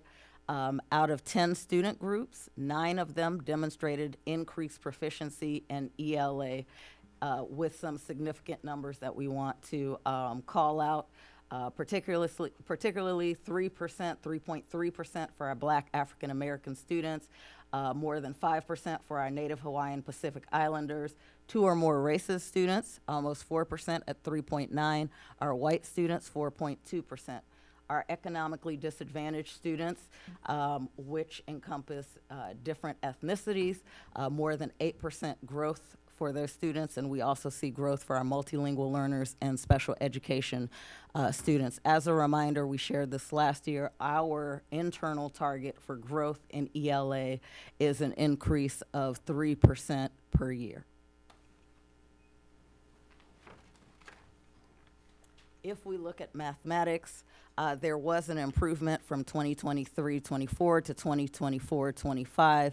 And while we certainly are grateful for the improvement, we also know that there is a lot more work to be done, specifically in math. We are proud of the fact that 9 out of 10 student groups are demonstrating increased proficiency, but the level is not at the same level with literacy. Our Black African American students, 1.7% increase. 2 or more races, 1.9% increase. White students, 1.8% increase. And so the gap between those 3 groups is not particularly large. You see that gap closing in terms of growth. Economically disadvantaged students, almost 5%, 4.7%. And again, a reminder for math, internally, we want to grow at 2% annually. It's also important to note that at the state of Maryland, they've been working, this is the second year when the state board has put together a group from all 24 districts to provide feedback, including people of different roles, to look at the assessment program. As I indicated previously, we are at the 26th percentile across the state of Maryland for mathematics and the 50th percentile for English language arts. And so Dr. Wright has charged the team with looking at the assessments and ensuring that the assessments are aligned to the standards and that they are actual markers of student proficiency. We also want to look at by grade band what the changes have been over this 1 year, and the last slide before I turn it over to the group will be what we attribute these changes to. In literacy, 70 elementary schools, 25 middle schools, and 17 high schools demonstrated increased proficiency. When we look at mathematics, although we are nowhere near where we want to be, 74 elementary schools, 20 middle schools, and 10 high schools demonstrated increased proficiency.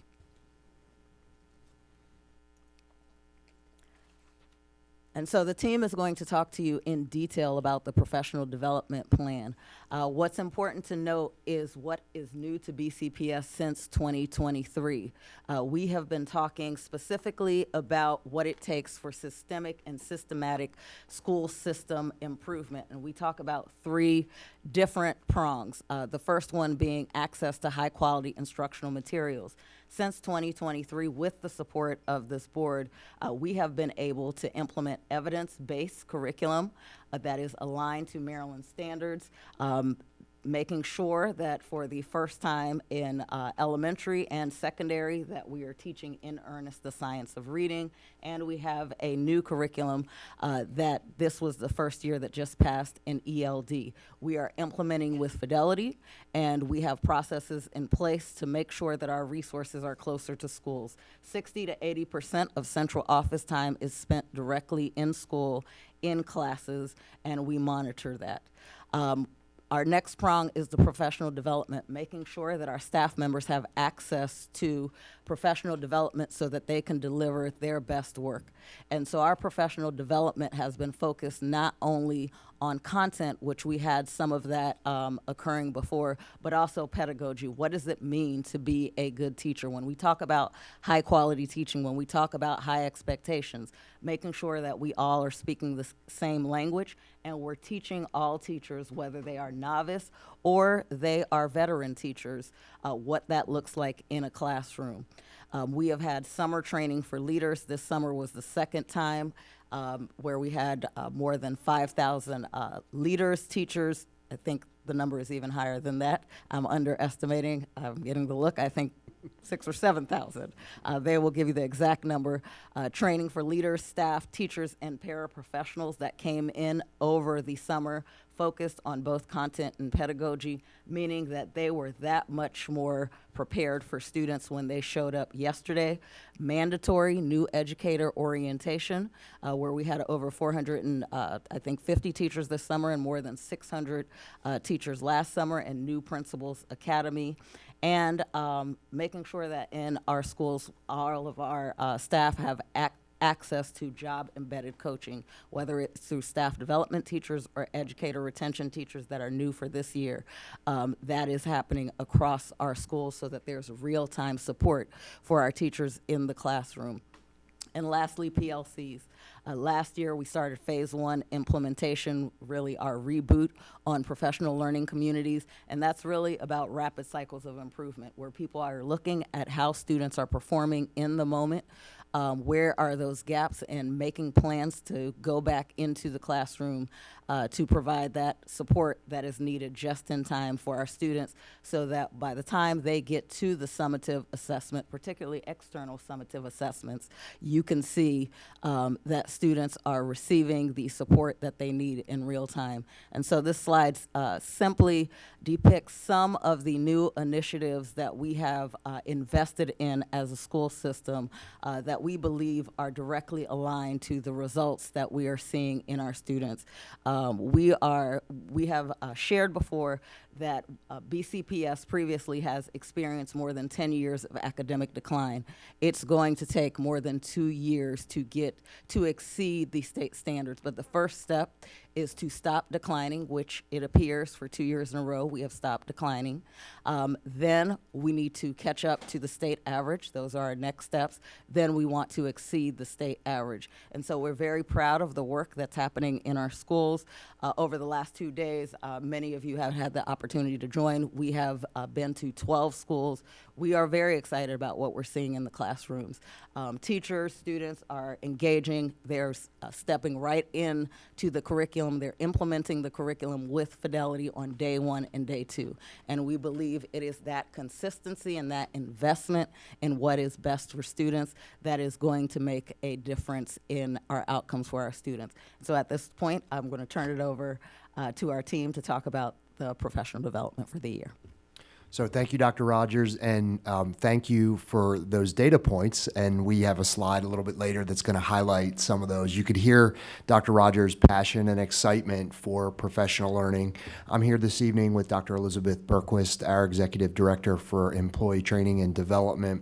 And Employee Training and Development, as Dr. Rogers alluded to, not only includes our teaching staff, but all of our staff in BCPS, because it's each of those faces that greet our students and interact with our students every day that make a difference.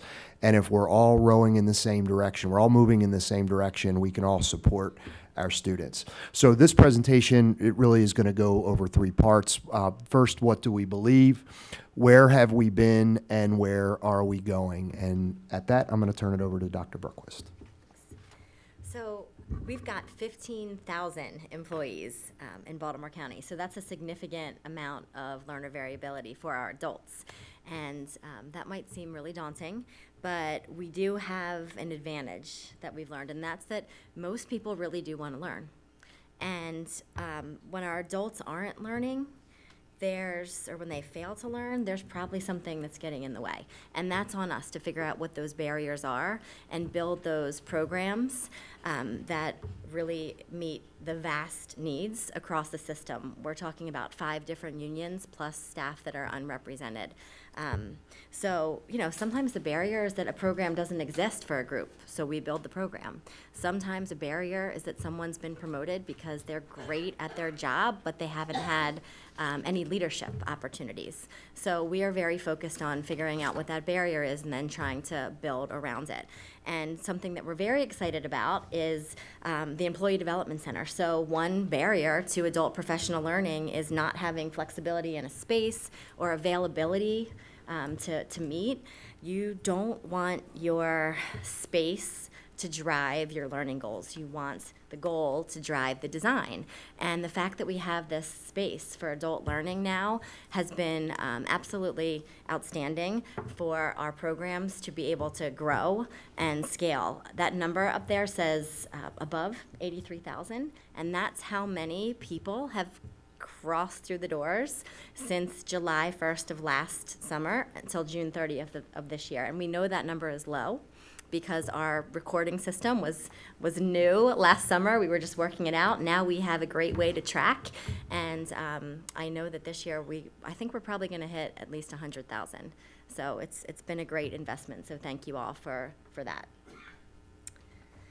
So a little bit about the summer. So some of the statistics that Dr. Rogers mentioned are up here, just highlighted briefly. So we did have 6,000 teachers, paras, SEL support staff, administrators, central office staff spend 2 full days really thinking about core instructional expectations and core content expectations in BCPS. We also had 2,000 leaders participate in focused professional learning. They received leadership development sessions. They received sessions on communication, relationships, customer service, mutual accountability, innovative problem solving. We had 8 full system level days and 45 days of content-specific training. And you actually can see 2 of our principals there. We also managed to give them a little bit of fun. Those are 2 of our elementary principals in their feeder pattern flair, playing some cornhole. So we had a little fun in between the sessions. We also asked our assistant principals to come in and spend 4 days just thinking about instruction and how they provide good feedback and observe to make change in classrooms. That is a group that historically has not received the same level of professional learning as other groups. So we're very happy that our assistant principals had that opportunity, and they will be continuing with that this year. And Dr. Reisers mentioned that we did have 470 new educators that went through NEO the week before last. So now I'd like to move to the third point of our time together today, and that's what's our plan for this coming school year, 25-26. So the first 2 items I'm going to speak about are our system-wide professional learning. So we have system-wide professional learning for teachers. Those are the days that you spent time talking about at the last board meeting, changing some of the calendar to make sure that we meets everyone's needs with professional learning. So we have a mix of face-to-face, virtual, remote, asynchronous, and synchronous professional development for every teacher and para-educator in the staff, in the school. The school days, the content is driven by the school progress plan, and we'll also spend some time with our 39 schools that are doing our pilot evaluation. We'll be working with them as well. And then we also have system days, and on those days, we'll be focusing on teaching and learning expectations. Dr. Rogers mentioned the skillful teacher and research for better teaching, and then the other half of those system days are going to be content expectations that curriculum and instruction will drive. So those are days that are for our educators. Then the second system-wide group that we think about at that year-long level, those are our leaders. So we have targeted professional development for the groups that you see here on the screen. And their professional development is grounded in the superintendent's priorities, our focus areas, and it's really an opportunity for us to set expectations and then check in on those expectations, to collaborate with colleagues, to make sure we have consistency across divisions. And the bullet points are the different structures that we have in place, because we can't have the same professional learning because the role is different. So there is consistency across in our messaging, but they receive different styles in the design and the delivery, and then the special topics. So that's the system-wide professional learning that we offer to every teacher and every para, and then everyone who's in a leadership role. The next 2 slides I'm going to speak to you about are opportunities. And we are really proud of this because we want to offer something at every phase of a teacher's career. You're interning, you're interested in coming to the district, you're newly hired, you're someone who is mid-career and you want to have growth, and then also for our folks who are seasoned and they want to continue to improve. So I won't speak to all of those bullets, but I'm happy to take any questions on them. But those are all programs that we have offered and are continuing to offer or are new in 25-26. Every single one of those is something that is offered to our Baltimore County educators. And then this last piece, Dr. Grimm mentioned those first faces that you see when you walk in the morning, our bus drivers, our cafeteria staff, our facilities and our grounds. A few years ago, there was really no opportunity for that group. And now we have significantly expanded our programming for our staff in OPE, in AFSCME, in ESPBC, and even our staff in CASE who have been promoted to leadership roles. They still need to learn and grow. So these are different programs that we have in place for our staff members at different places in their career as well. And I'm happy to take any questions on those. But that, in a nutshell, is our professional development plan for school year 25-26, and we're happy to take any questions. So thank you, Dr. Berquist, and your passion is obvious for the work that you're doing, so I appreciate it. Are there questions from board members? Ms. Dominowski. Yes, thank you for that presentation, and thank you, Dr. Rogers, for updating us on the MCAP results. Congratulations, and I want to commend you for that work. Obviously, it's shown in our elementary ELA and math. Great strides there. However, I am seeing that we are still slightly further behind in the state average in secondary ELA and math, specifically ELA 6th, 7th, 8th, 10th, and math, the same thing.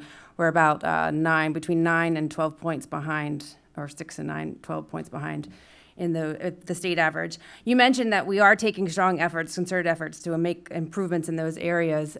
Could you speak now to some of those efforts that we're making to help in secondary math and secondary ELA?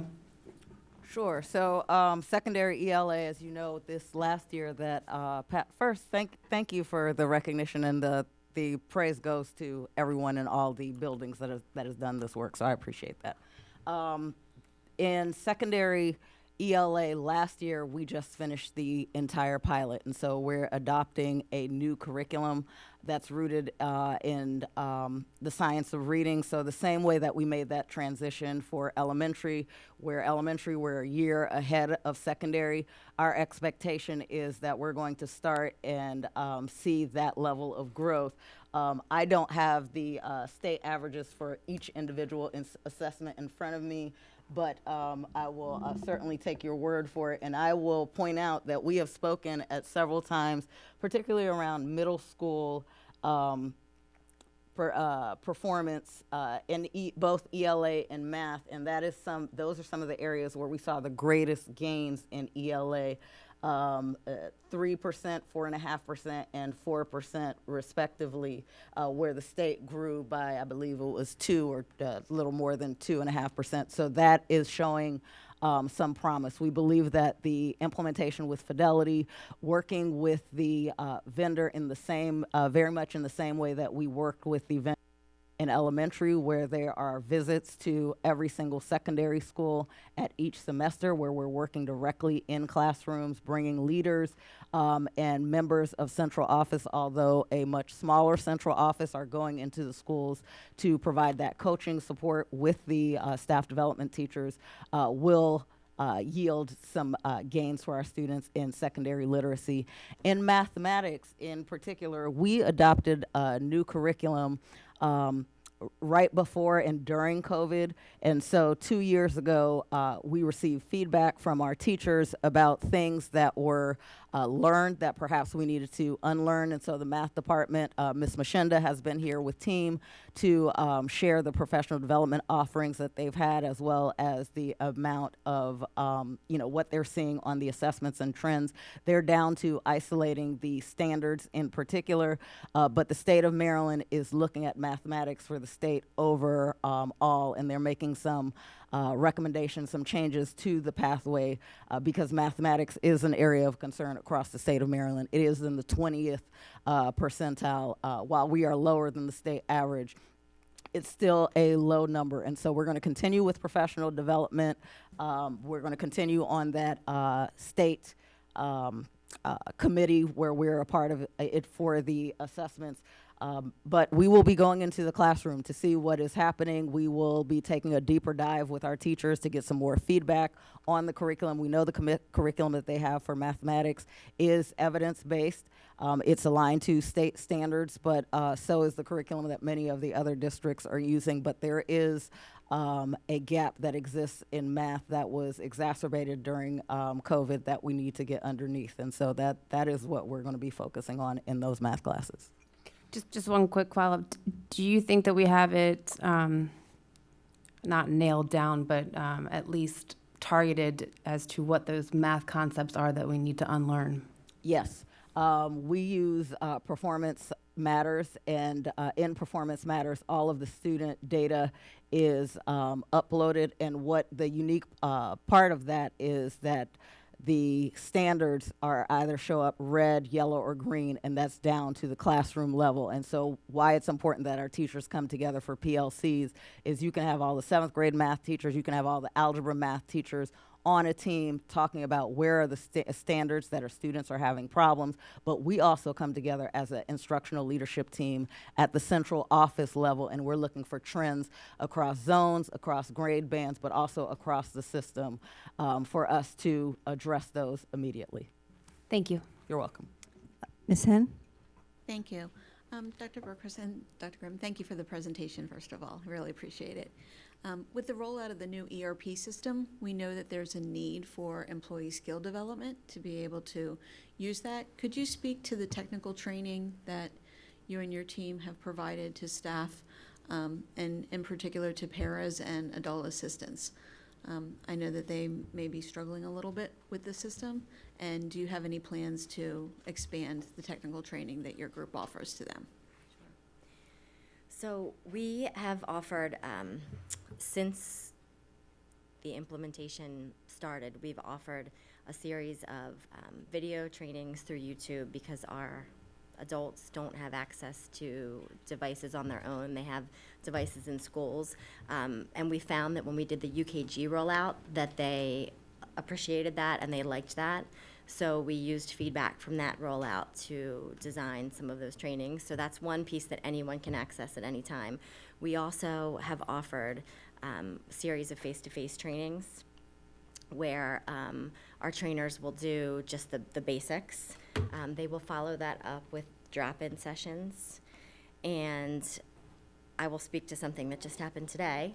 We have one trainer who has made himself available because there have been a lot of challenges the first 2 days of school with people accessing, and he was able to clear his schedule to respond just in time. I was actually with him today when he went out to a school to speak to a school secretary who was having trouble.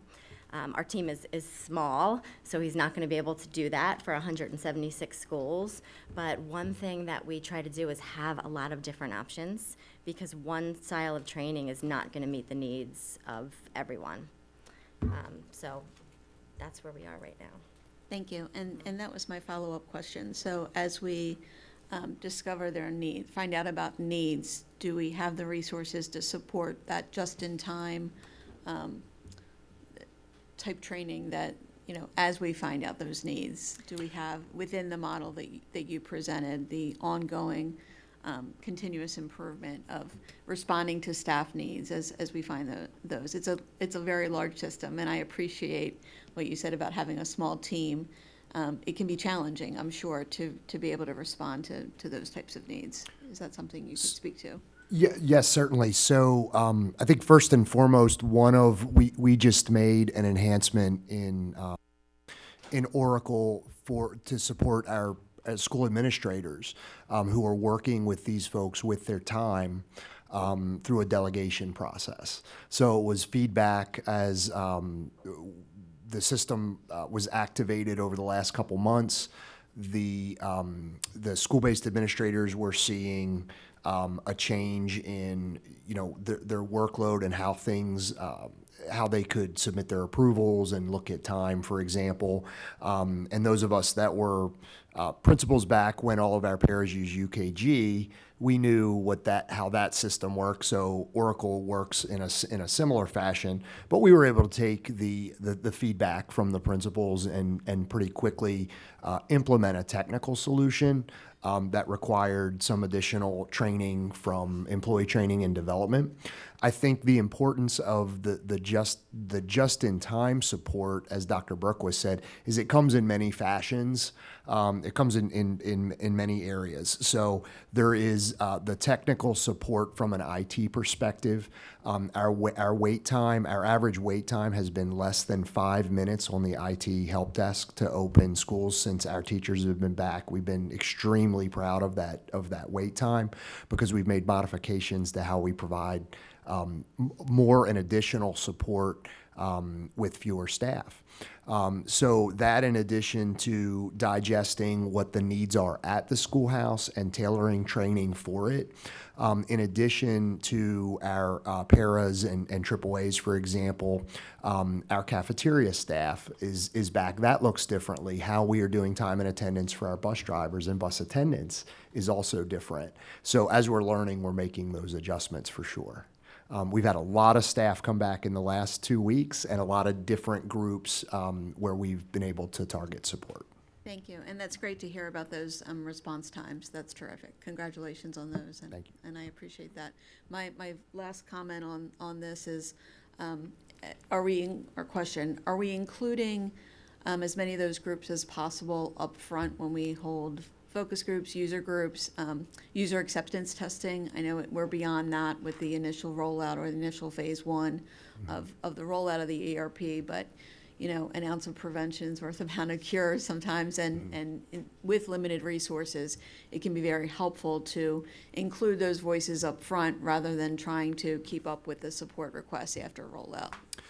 Definitely, and in terms of the Oracle rollout, our main areas of communication through the winter and the spring included feedback from all of our bargaining unit heads. Before we sent the communication out, we vetted it through them so that they could see and understand it. As far as the functionality, we do try as much as possible to include them in. As you know, some of the technical pieces, it's just how the system works, and we've explained that to some of our user groups. But like the delegation enhancement that we talked about, once we get the feedback and understand what the problem is, we can often try to work toward a solution to fix that. So no, we do appreciate that feedback, and we do include the groups as much as possible.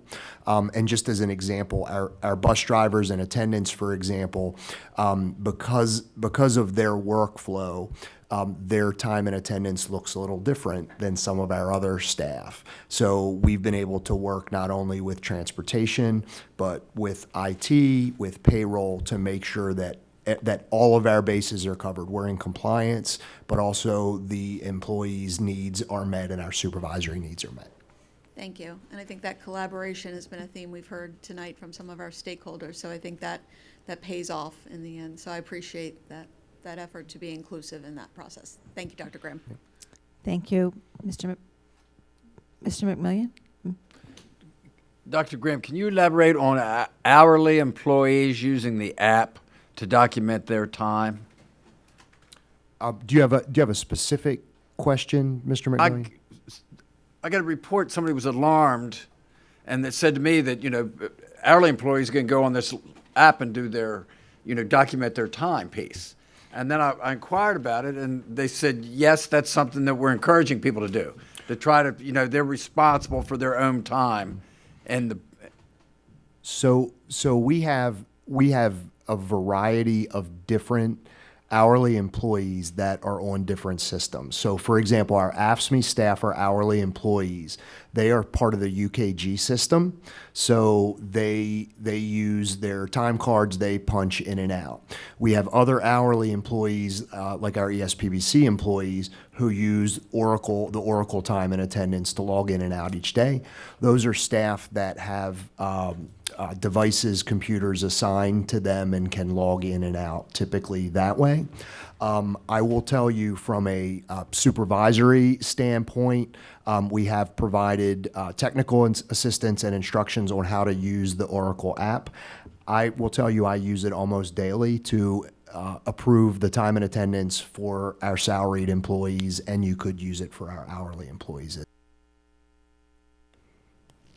so that's something we encourage the people to do. It is something that is available to them if they're comfortable. We have lots of other ways for them to interact with their attendance. So it's not the only way. It is one way that is available to them. Yes. Thank you. You're welcome.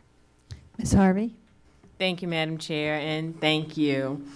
So we know that 80+% of our budget is our people, and that is a significant investment. And I think that the growth in our development plan reflects our support for that investment.